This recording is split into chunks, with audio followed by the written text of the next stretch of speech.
air guitar. We've all done it, and whether you're Homer Simpson, an NFL star, or even Andy Bernard, when the guitar solo hits just right, there's only one thing to do, and that's rock out as well. Unplugged VR started as a side project for the main developer Ricardo Acosta, who's been working on games for years as a UI developer, but made his first game himself when he was just 12 years old. He says it wasn't much, but it was his. Well, he decided to throw in his day job and set out to work fully on a game to make you feel like a rock star. And with Marcus Henderson, who was the lead guitarist on the Guitar Hero and Rock Band games, working on it as well, we're in good hands.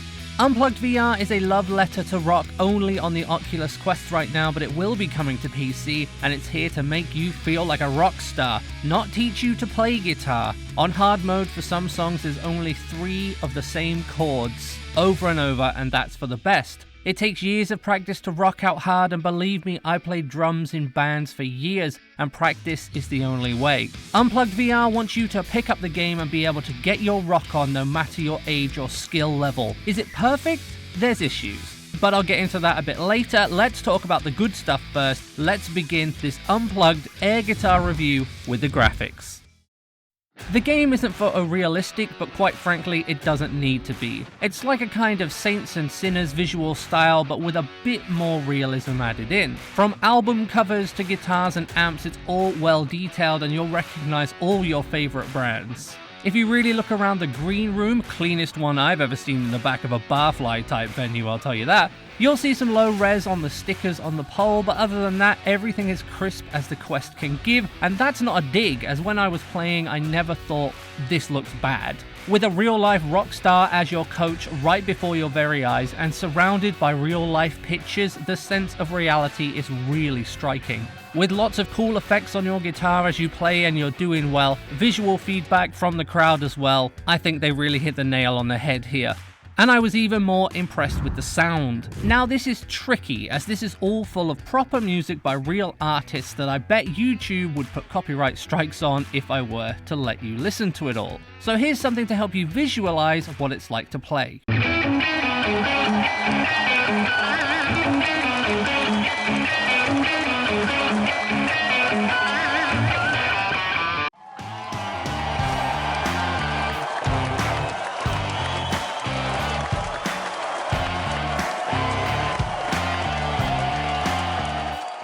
With artists like The Clash, Tenacious D, Weezer, Offspring, Ozzy Osbourne, Rush, T-Rex, Garbage, and Jet, you are not short of artists to rock out to. This comes down to the partnership with Vertigo Games. They have worked some magic here getting these artists and tracks in the game. My only criticism is that the songs I've played so far were all the family-friendly versions, which isn't really that rock and roll. It's kind of a shame when you're listening to something like Roadie by Tenacious D, but being on the Quest and the Quest 2, I do get it as the majority of the audience are young and they are trying to sell a game here. The crowd are great as well. Whether they're cheering or booing, you hear it and you feel it. The game also has good sound cues for letting you know how you're doing. Apart from the crowd getting hyped, the songs get clearer and more intense the better you play.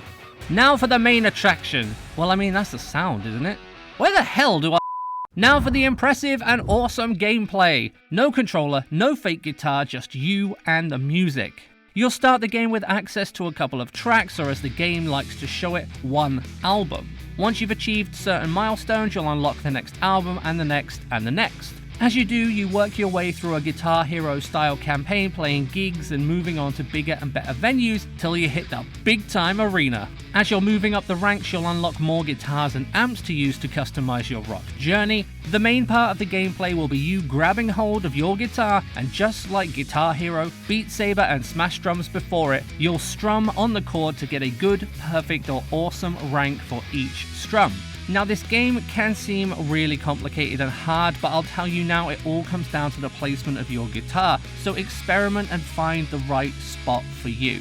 I was lagging behind on the online leaderboards, but then I moved my guitar placement a little more to be a little nicer for me, and then bam! 9th place on the leaderboards straight away, first time I played a song. so it does make a huge difference, and you'll think you've got it right at first, but try and move it again just to see. It takes full advantage of the hand tracking and shows exactly how effective it can be. When you change chords, it knows, and I think that is wild. The quest really follows your hands in a great way, and it's so impressive. As you play, some power-ups and bonuses will appear by the top of the neck of your guitar that you can hit with it to activate, from powering up your points to bullet time, which can be a lifesaver. There's little touches in here too for the ultimate rock godness. For example, if you're doing well, your guitar and hands power up, and if you throw the horns at a crowd, you can go full Palpatine rock god on them.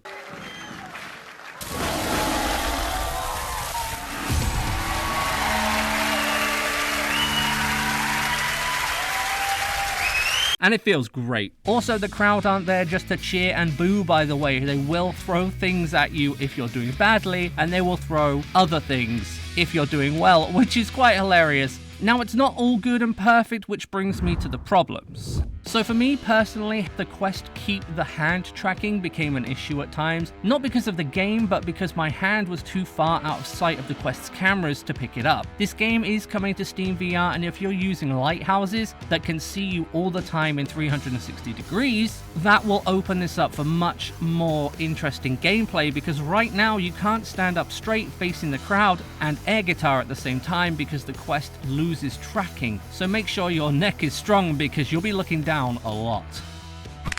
Of course, sometimes there's latency issues as well when switching chords quickly, and that can be a little finicky, but that can and will be more accurately done as the game gets patched and worked on. Seeing as this is the first iteration of the release, I'm not holding that against it too much. It certainly takes some practice to get things down, but I'd say play the starter song on easy 2 or 3 times and you'll have it down, because the tutorial is a bit vague. It doesn't really explain some things, like the best time and place to hit a chord to get the highest points for the strum.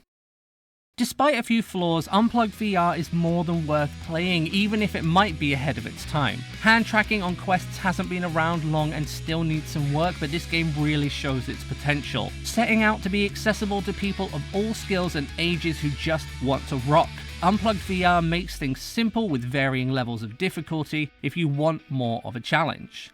It sets out to be a love letter to rock, and it's exactly that, even if it is a bit ahead of its time. But the game clearly will only get better from here. Even with some problems, having a kick-ass soundtrack, customizing, cheering crowds, and pure rock and roll fun, I definitely recommend getting Unplugged air guitar. And right now, you can get it on Quest for £18.99, which is not a bad price, and frankly, I'd pay more for it, which is a rare phrase to hear on this channel. But for me, it's totally worth it. It will be coming to Steam and PC VR, but I'm not sure when right now, but you can wishlist it now, link in the description. Also, take a look at this. This is a full rock stage clip in the Unplugged VR universe, if you will. It's an early iteration of what Unplugged VR became, but using controllers. So let's hope we end up with this full stage show in multiplayer and with hand tracking. It would be really nice to get back on stage with a band again. If you ever liked rock and roll, or you're rocking out to music on a regular basis, it's time to put your name on this love letter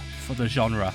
That's it for today. Ironically, I could have played this without my left-hand controller while it was being fixed, but this game released 2 days after I got it back. Much more to come on the channel now Eyes on VR is back at full steam, so keep your eyes peeled. Check the description of the video for some fun links as well. With that, my name is Rex, this is Eyes on VR, thanks so much for watching, and I'll see you next week.